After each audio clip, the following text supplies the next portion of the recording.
Everybody, Sebastian Ortiz, industrial athlete and free market philosopher. Please like, subscribe, hit the notification bell, share it with friends, family, enemies, bosses, get fired over this.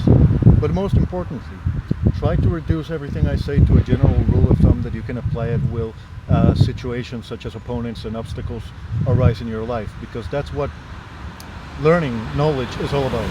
People talk about education. The problem with the word education is it means to be led, and you can be misled.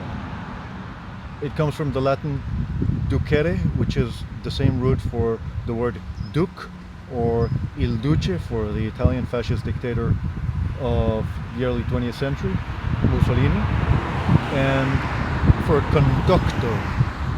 And so the idea that I present to you is that actually knowledge, that which is definitive, that which is essentially a part of reality, is not just information, is not just data, is not just trivia and factoids.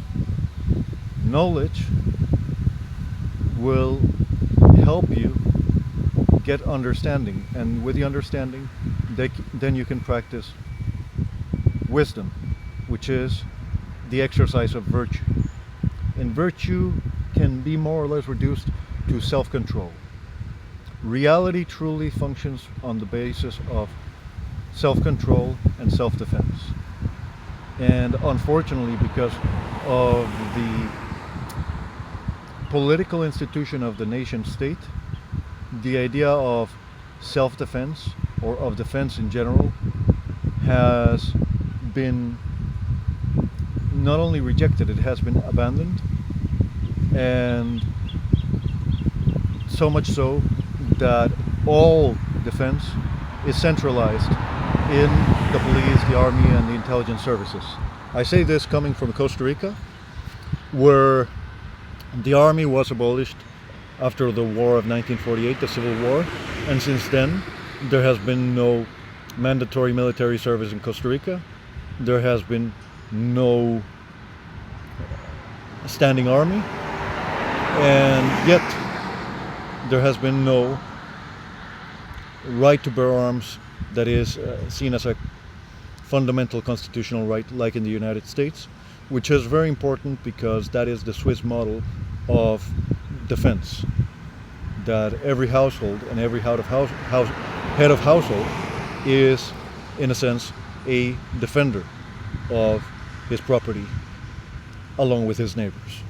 This is very important in times such as those of the independence of the United States, the declaration that all men are created equal and that they have the liberty to defend themselves against what they consider to be slavery and oppression and contrary to their own freedom. And I should say, only about 3 to 4% of the population actually fought the American Revolution to become independent from the English monarch, and yet these were armed landowners. Now, I wanted to talk to you today about Gabor Maté and the Air Jordan brand.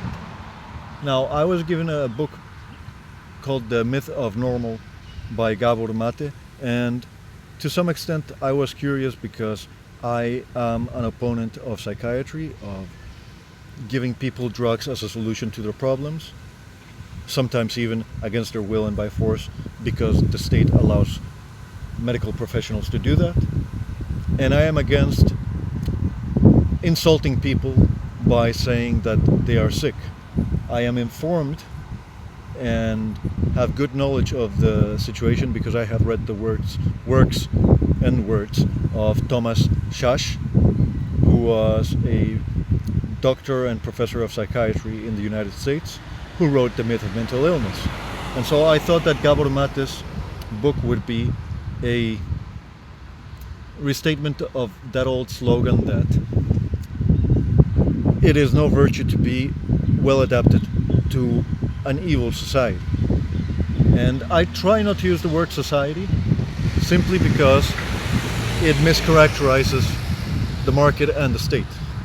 The state is all of the interpersonal situations where violence is used by people to get what they want. And those are the statists, and it includes the petty criminals.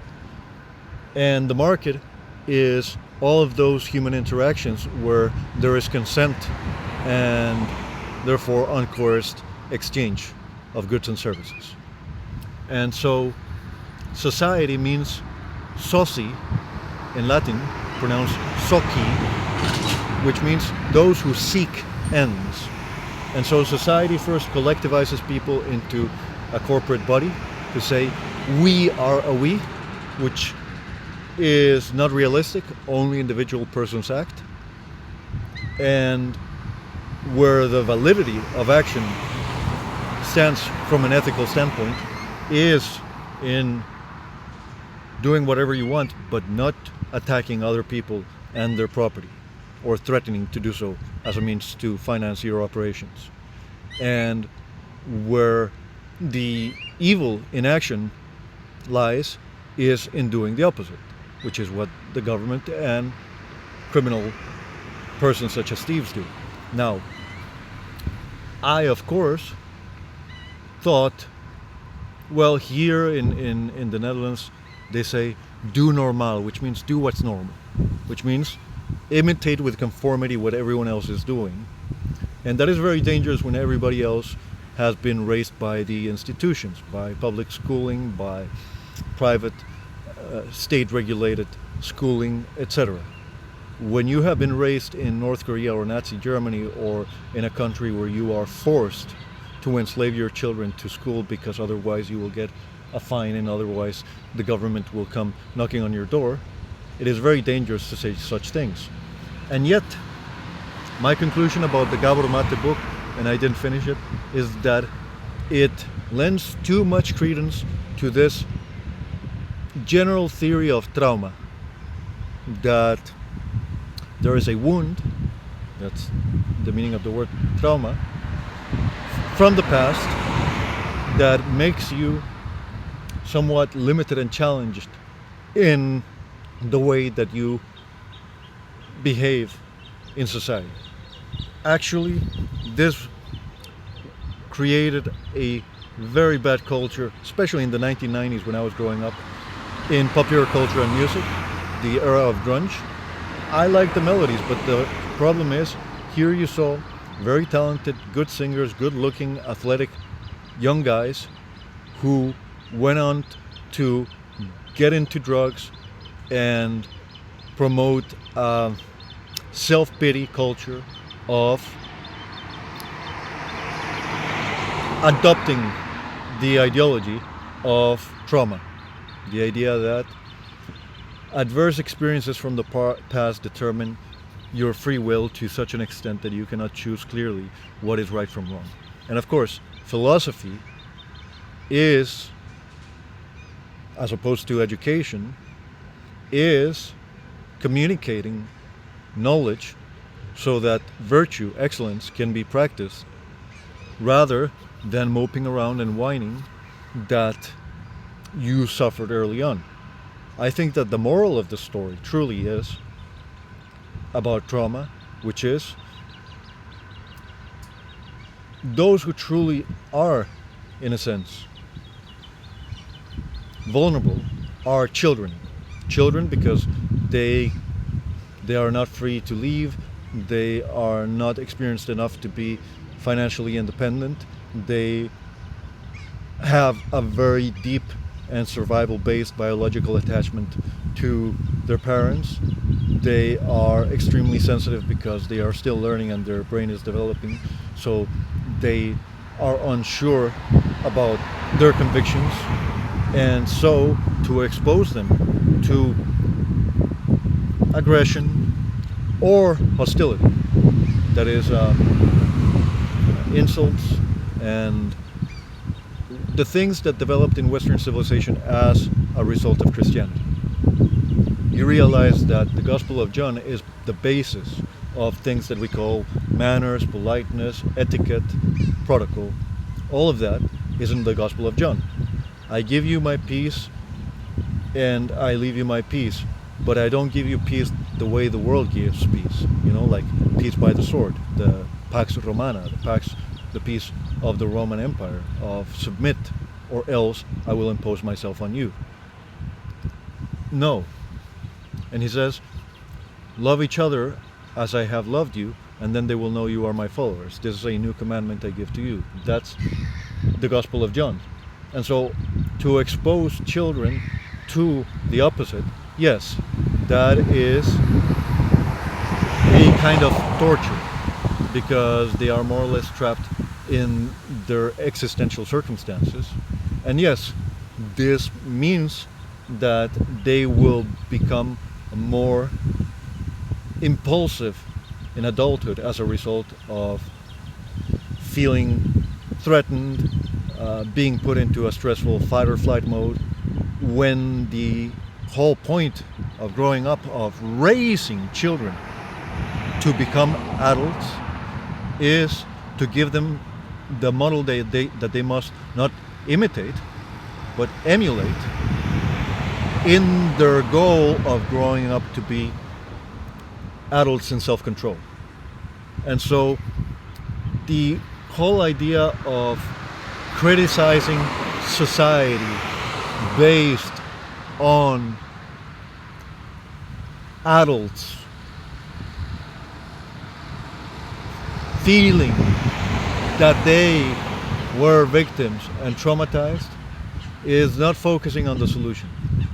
And the solution, of course, is to stay productive, which means to serve the public by producing a good or service, to stay non-aggressive, which means never to attack others, never to attack their property, never to threaten others, and to speak against evil, which is different from sin. Sin means mistake or shortcoming, human error, probably lack of experience or ignorance. Evil is to intentionally seek the destruction of others for control. And that is the solution.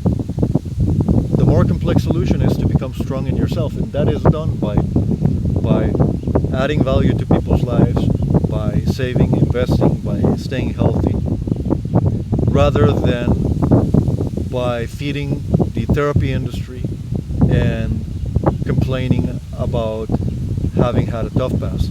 The fact of the matter is that every single person who comes to be an adult, more or less at around age 25, when the brain is finally developed, has now the responsibility to exercise self-control, to never be aggressive, as the meaning of being responsible, and then to serve the public by producing goods and services, by adding value to the consumer, to the client, to the boss, to the colleagues. And that is the relevant obligation of an adult. And love is applying the relevant virtue that is obligatory to every situation.